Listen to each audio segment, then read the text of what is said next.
తాకట్లో ఉన్న మీ బంగారాన్ని విడిపించి ఆ రోజు ఆన్లైన్ రేటుకి కొంటాం. Sharma gold company.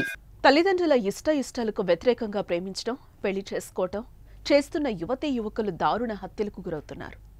పరువు కోసం పాకులాడి ప్రాణాలు తీసేస్తున్నారు. ప్రేమించిన వాడిని చంపడం లేదా తమ పిల్లలను, కుటుంబ సభ్యులను చంపి తమ కోపం తీరిందని భావిస్తున్నారు. తాజాగా తెలంగాణలో మరో పరువు హత్య చోటు చేసుకుంది. తమ కుమార్తెను ప్రేమిస్తున్న యువకుడిని ఆమె తండ్రి గొడ్డలితో నరికి హత్య చేశాడు.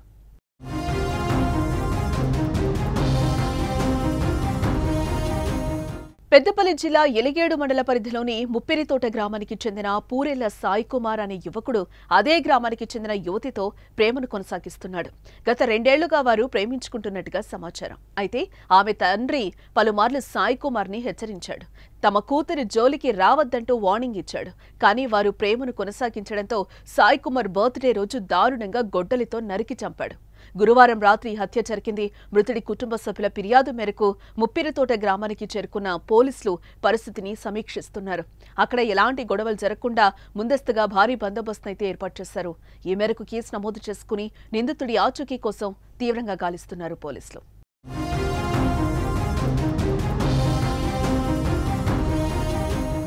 రాష్ట్రంలో వరుస పరువు హత్యలు జరగడం తీవ్ర కలకలం రేపుతోంది. ఇటీవల కాలంలో తెలంగాణలో 2 పరువు హత్యలు జరిగాయి. ఒకరు సొంత చెల్లెల్నే ఒక అన్న ఇబ్రహీంపట్నం సమీపంలో హత్య చేయగా, రెండోది 4 రోజుల క్రితం సూర్యాపేటలో వడ్లకొండ కృష్ణ అలియాస్ మాలబంటి తాను వివాహం చేసుకున్న అమ్మాయి కుటుంబం చేతిలో దారుణ హత్యకు గురయ్యాడు. గతంలో జరిగిన అమృత ప్రణయ్ పరువు హత్య కేసులో కోర్టు సంచలన తీర్పు కూడా ఇటీవలే వచ్చింది. కానీ రాష్ట్రంలో పరువు హత్యలకు అడ్డుకట్ట పట్టం లేదు.